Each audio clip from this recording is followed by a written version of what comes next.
Ingo Production. 45, listen, this is a raw boy.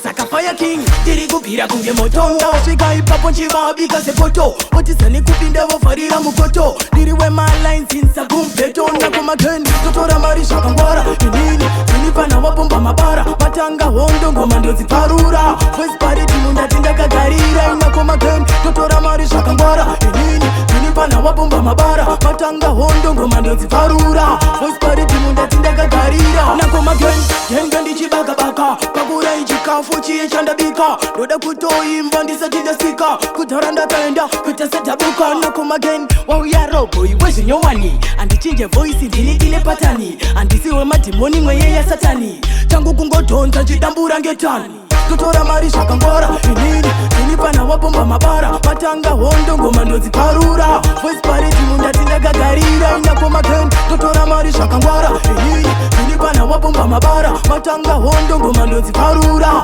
Voice party timunda tinda gagarira. Dashika atotanga mawan. Dindi norira ndichicheka sekwen. Ana inoroba onzapatan. Dakatunga kuhondo ndisina mkokan. Ove uru yashika inzo aku rira maspika. Inise bomba ndino putika kwa chichiko chandesika. Puti ye mangoma ndaikoka. Kunogo nditisa nondituka. Tutora marisha kangwara. Inini, tunipana wapomba mabara. Matanga hondo ngoma ndo ziparura. Voice party timunda tinda kagarira. Inakoma gen, tutora marisha kangwara. Inini, tunipana wapomba mabara. Matanga hondo ngoma ndo ziparura.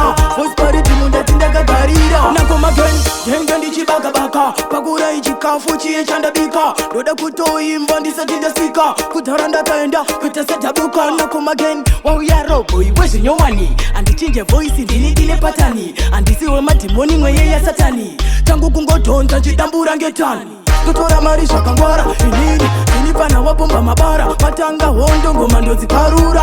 Voice party timunda tinda kagarira. Inakoma gen, tutora marisha kangwara. Inini, tinipana wapomba mabara. Matanga hondo ngoma ndo ziparura. Voice party timunda tinda kagarira.